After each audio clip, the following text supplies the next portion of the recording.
Hello friends, मैं Vinod Kumar tech TRS BK channel पर आप सभी का फिर से स्वागत करता हूं।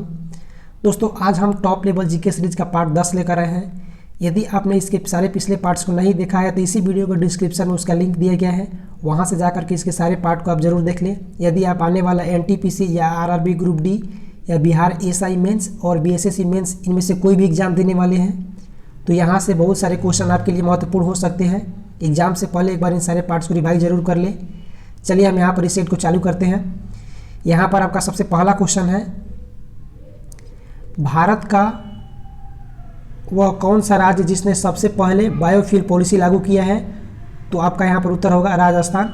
राजस्थान ने हाल ही में अपने राज्य में बायोफ्यूल पॉलिसी लागू की है, इसको ध्यान रखें। अगला प्रश्न आपका है,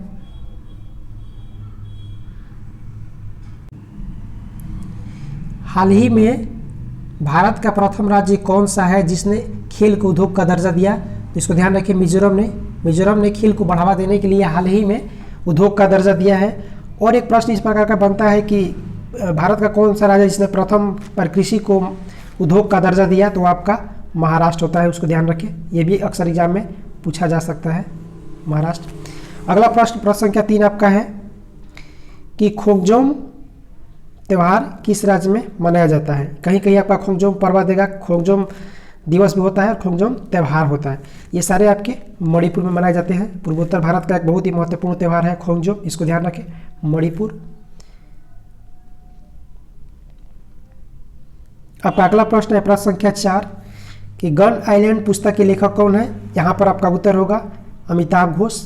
अमिताभ घोष की कोई भी पुस्तक हो अक्सर एग्जाम में पूछी जाती है, तो इसको ध्यान रखें।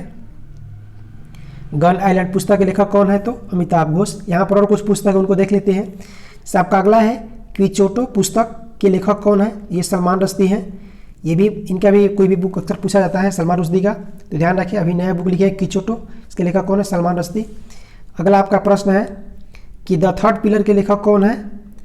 ये आपके हैं रघुराम राजन। बुक का नाम याद रखें, द थर्ड पिलर, और राइटर याद रखें रघुराम राजन।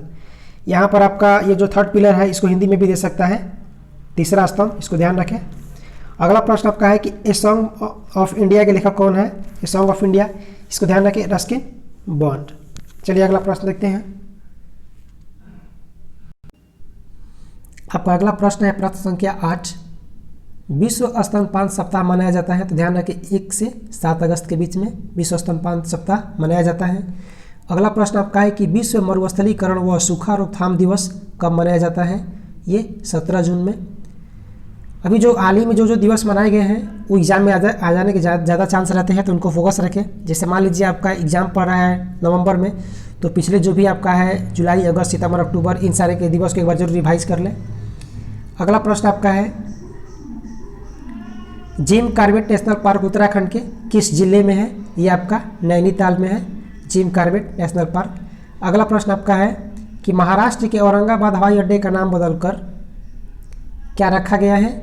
तो छत्रपति संभाजी महाराज अंतर्राष्ट्रीय हवाई अड्डा, इसको ध्यान रखें, इसका नाम चेंज किया गया है। जो महाराष्ट्र के औरंगाबाद जिले में है औरंगाबाद हवाई अड्डा, उसका नाम हो गया अब छत्रपति संभाजी महाराज अंतर्राष्ट्रीय हवाई अड्डा। आपका अगला प्रश्न है प्रश्न संख्या 12, बोकाबांगो डेल्टा कहाँ पर है? ये आपका कालाहारी मरुस्थल बोत्सवाना में है। दोस्तों, हाल ही में यहाँ पर बहुत सारे हाथियों की मौत हो गई है, जिसका अभी तक कोई सोर्स नहीं पता चला है कि किस प्रकार कैसे मौत हुआ, तो ये बहुत ही चर्चा में है, इसको ध्यान रखिएगा। ये पूछा जा सकता है कि बोकाबांगो डेल्टा कहाँ पर है? ये आपका कालाहारी मरुस्थल, जो कि कहाँ पड़ता है? बोत्सवाना, अफ्रीकी है, अफ्रीकी देश वहाँ पर ये पड़ता है। अगला आपका प्रश्न है कि सक्तेंग वन्यजीव अभयारण्य को लेकर किन 2 देशों के बीच विवाद है? तो चीन और भूटान के बीच में। यानी ये जो आपका है सक्तेंग वन्यजीव अभयारण्य, ये आपका ऐसे जगह पर है जहाँ पर उस भूमि को लेकर के चीन और भूटान के बीच विवाद है, इसको ध्यान रखिए। ये पूछा जा सकता है एग्जाम में आपका क्वेश्चन कि सक्तेंग वन्यजीव अभयारण्य को लेकर किन देशों के बीच विवाद है? तो चीन और भूटान के बीच। अगला प्रश्न आपका है ये देहिंग पटकाई हाथी रिजर्व क्षेत्र कहाँ पर है? ये आपका असम में है। देहिंग पटकाई वन्यजीव अभयारण्य या देहिंग पटकाई हाथी रिजर्व आपका असम में है, इसको ध्यान रखिए। चलिए अगला प्रश्न देखते हैं। आपका अगला प्रश्न है प्रश्न संख्या 15, भारत का सबसे बड़ा बाघ अभयारण्य क्षेत्र कौन सा है? भारत का सबसे बड़ा ये आपका है नागार्जुन सागर श्रीशैलम टाइगर रिजर्व, जो कि आंध्र प्रदेश में पड़ता है। ये भारत का सबसे बड़ा बाघ रिजर्व क्षेत्र या बाघ अभयारण्य क्षेत्र है। अगला प्रश्न आपका है कि पंबा नदी भारत के किस राज्य में बहती है? ये आपका केरल राज्य में बहती। हाल ही के दिनों में ये नदी बहुत चर्चा में है, तो एग्जाम में बनने का यहाँ से चांस रहता है। इसको ध्यान रखें, पंबा नदी कहाँ पर है? पंबा नदी आपका है केरल राज्य में। और इससे तो फैक्ट्स याद रखें, इसका एक उपनाम है दक्षिणी भागीरथी और दूसरा अन्य नाम इसका है वारिस नदी। यानी बारिश नदी और दक्षिणी भागीरथी पंबा नदी को कहते हैं। और पंबा नदी कहाँ पर है? तो केरल राज्य में है। आपका अगला प्रश्न है कि मॉरिशस की राजधानी कहाँ है?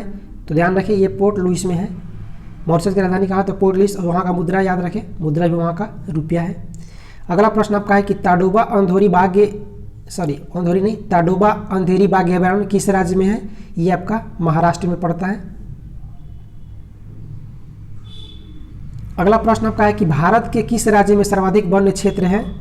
ये आपका मध्य प्रदेश में है। सबसे अधिक वन्य क्षेत्र जो आपका है मध्य प्रदेश में पड़ता है। और अगला प्रश्न आपका है कि भारत के किस राज्य में वन क्षेत्र प्रतिशतता के आधार पर सबसे अधिक है? तो इसको ध्यान रखें, एक जो है आपका क्षेत्र पूछ रहा है कि सबसे अधिक क्षेत्र कहाँ पर है, सर्वाधिक क्षेत्र, तो आपका मध्य प्रदेश में। लेकिन जैसे ही आपका ये पूछे कि परसेंटेज के हिसाब से सबसे ज़्यादा कहाँ है, तो आपका होगा मिजोरम में। इसको ध्यान रखें। चलिए अगला प्रश्न देखते हैं। अगला प्रश्न आपका है कि जम्मू एंड कश्मीर केंद्र शासित प्रदेश में कुल कितने जिले हैं? तो यहाँ पर 22 जिले हैं। जम्मू एंड जब आपका बना है नया केंद्र शासित प्रदेश जम्मू एंड कश्मीर, उसमें आपके 22 जिले हैं, जबकि लद्दाख में 2 जिले हैं। आपका अगला प्रश्न है प्रश्न संख्या 22, कलन शास्त्र का खोज किसने किया था? यानी आपका कैलकुलस का जो आपका मैथमेटिक्स होता है इंटर लेवल में, उसका खोज किया था सर आइजक न्यूटन ने। ये ग्रुप डी के पेपर में पूछा गया, इसको ध्यान रखें। सर आइजक न्यूटन ने कैलकुलस यानी कलन शास्त्र का खोज किया था। अगला प्रश्न आपका है कि ला लीगा क्या है? ये एक स्पेनिश फुटबॉल प्रतियोगिता है, ला लीगा। अगला प्रश्न आपका है दिवस से कि विश्व विरासत दिवस कब मनाया जाता है? तो ये 18 अप्रैल को मनाया जाता है, वर्ल्ड हेरिटेज डे। इसको ध्यान रखें, 18 अप्रैल। अगला प्रश्न आपका है कि अंतर्राष्ट्रीय सुनामी दिवस कब मनाया जाता है? तो ये 5 नवंबर को मनाया जाता है। तो दोस्तों अगर आपको ये वीडियो अच्छा लगा तो प्लीज़ वीडियो को लाइक कर दीजिए, शेयर कर दीजिए, कमेंट भी कीजिए कैसा लगा। और अभी तक आपने हमारे चैनल को सब्सक्राइब नहीं किया है तो प्लीज़ चैनल को सब्सक्राइब भी कर लें। Thanks for watching this video. आपका दिन शुभ हो।